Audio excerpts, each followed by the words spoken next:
I suffered from a strange health affliction that began as a body weakness, but was later revealed to be a spiritual attack. I remember my first episode happened on a Monday morning during the school assembly. Suddenly, I started feeling extremely hot and dizzy. Moments later, I blacked out. No matter how cold the weather was, even during the Harmattan season, I never felt cold. At one point, I constantly moved around with a bottle of glucose to help manage the sudden weakness. I sat down repeatedly by the roadside, trying to gather strength. When it was time to cross over to the other lane, I entered the road, and right in the middle, I collapsed. On the 7th of August, I fainted again, this time in class, right before a test. My deliverance journey began during the 5th episode of Prepare to Meet Your God Tarry meeting.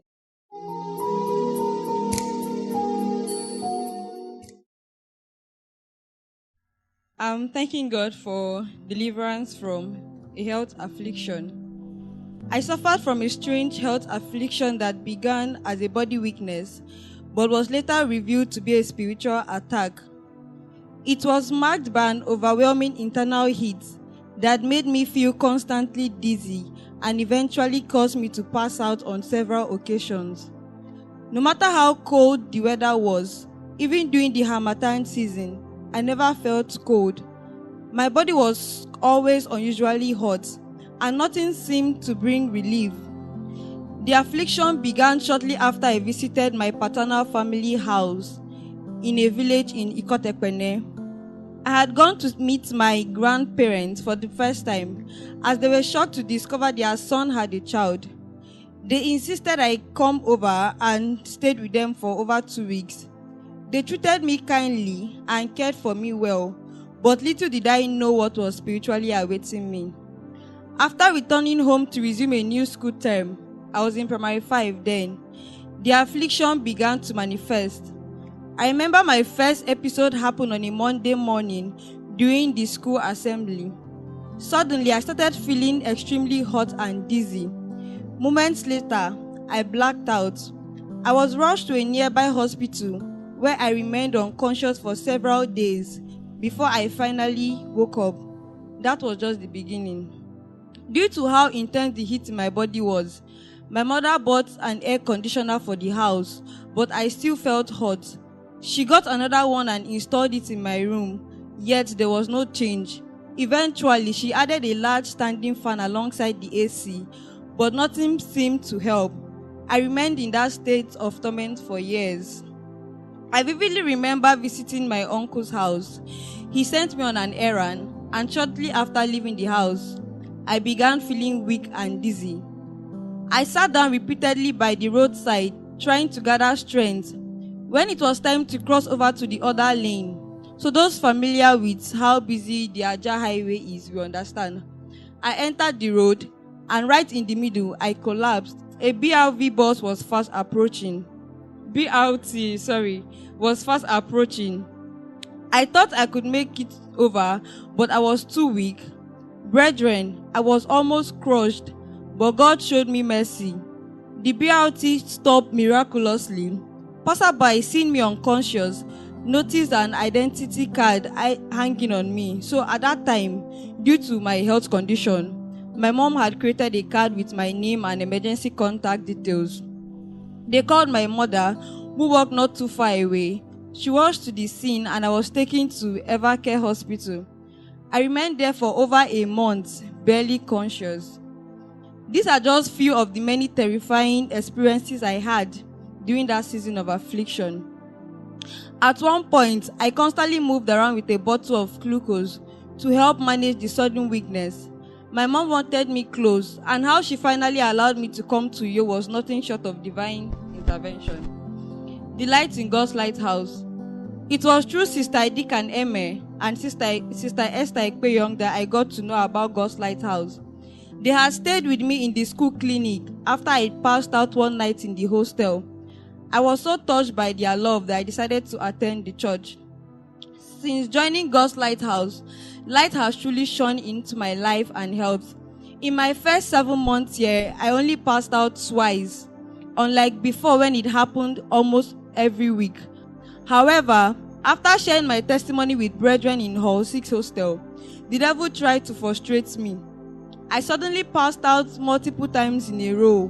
I felt discouraged, wondering if I had spoken too soon. My deliverance journey began during the 5th episode of Prepare to Meet Your God Tarry meeting.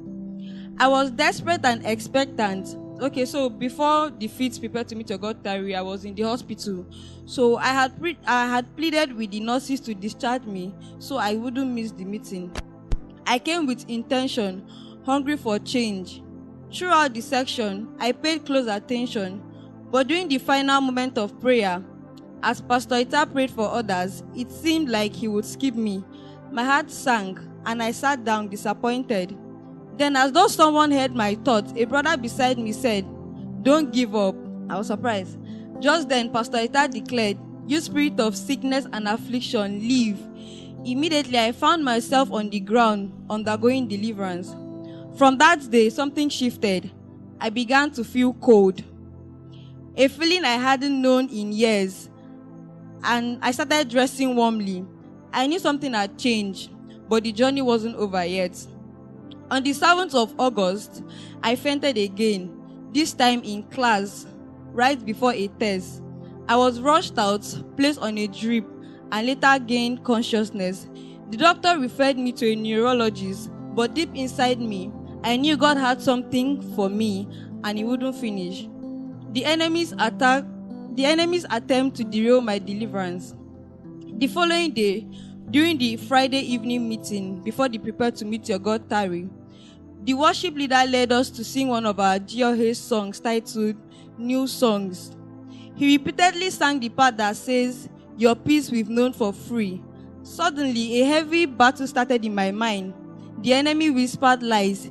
"You haven't enjoyed God's peace. Why did He allow you to pass out in class? Kai, what an embarrassment. His grace isn't for you." I broke down in tears and couldn't bear the torment anymore. I took my bag and walked out.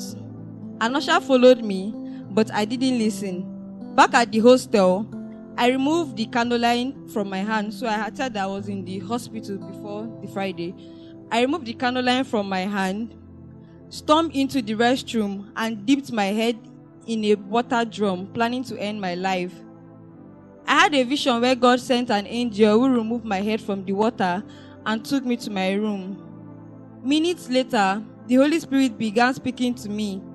He reminded me of those I had ministered to. People who now look up to me and want me not to throw it all away. And I thank God that I had listened. I went straight to a sister's room who hadn't attended the evening meeting due to how tired she was, and poured out my heart. She prayed with me and embraced me. I returned with her to the tarry, this time with a different heart. My final deliverance. I want to really thank God for my shepherd, Sister Siphon, whose attentiveness to the Spirit and prayer has been a great blessing to me. She never misses on an opportunity to point me to where help lies. During one of our meetings, during the Friday meeting, that's the tarry, I was seated in an overflow hall when Sister Nebet Akon came and told me I was needed in the main hall. I obeyed, and immediately I came here.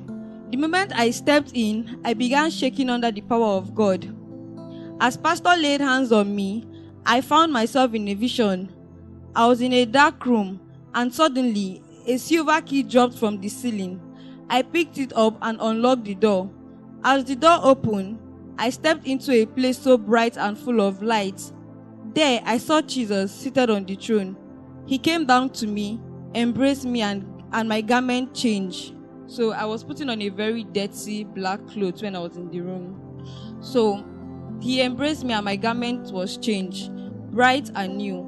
I cried out in joy, "Have been saved." Jesus. A few days later, the Holy Spirit revealed what had truly happened. The enemy wanted me to backslide so that he could trap me in the bondage for several cycles. But through God's mercy, I was being held. I am deeply grateful for Pastor Ita for yielding to the Spirit of God and being an instrument of deliverance. I also thank my Hosi sisters who stood by me in prayers and love through my darkest moments. To everyone who interceded for me, God bless you richly. May God's name be praised. Thanks for watching. For more stories of God's transforming power as well as all the life-changing content, do check out the links in the description. Please do not forget to subscribe, like, turn on your notification bell, and share. God bless you.